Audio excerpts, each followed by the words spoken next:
The University of the West Indies, UWI, has a critical role to play in educating and propelling the Caribbean's brightest minds as they read for their undergraduate and postgraduate degrees in multiple areas of study. By serving 17 English-speaking territories at 4 main campuses, thousands of students from all over the region seek higher education at the premier institution for higher learning. However, their experiences are not all the same.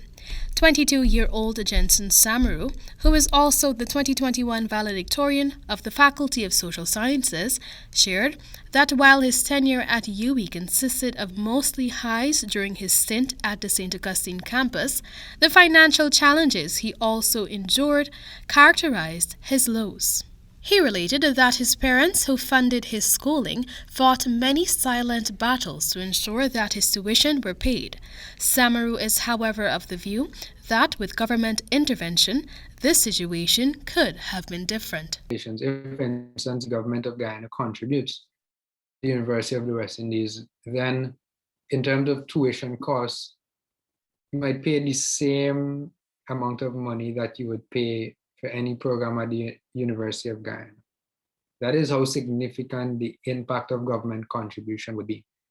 And in fact, now, for instance, with law, doing an ordinary 3-year degree program at the University of the West Indies, it is just slightly different from the amount that you would pay at the University of Guyana.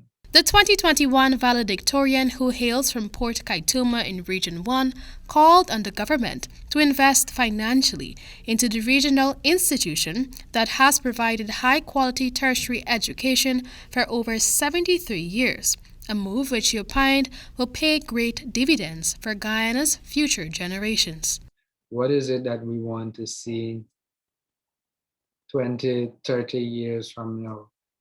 And what I would like to see is education vastly developed, the quality of education vastly developed, and options available to students, to Guyanese students. According to the valedictorian, giving back to UWI can alleviate some of the financial burdens faced by Guyanese students.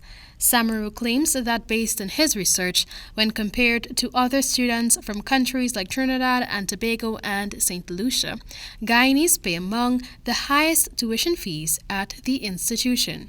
The Guyanese-born UWI valedictorian says he does not doubt that bolstering the service and quality of education afforded to Guyanese at the University of Guyana is important. However, he made it clear that UWI can function alongside UG, complementing what is being offered.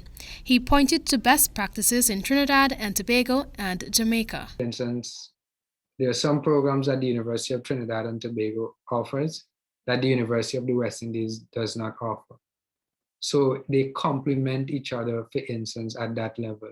And it is the same thing that the University of Guyana would be. The University of the West Indies now stands in the top 1.5% of universities in the world. If government had the opportunity to contribute to Harvard or Cambridge or Stanford or some other international university, they might. Meanwhile, a senior education official who spoke off record to this newscast revealed that the cost to train a student at UWI is allegedly 16 times more than what it costs the government to send a student to UG. According to the official, if, I quote, "we want to ensure the best quality education, we need to fund our homegrown institution first to ensure the country gets the best value for money. A decent strategic mix is what is needed," end of quote. Reporting for the HGP Nightly News, Amel Griffith.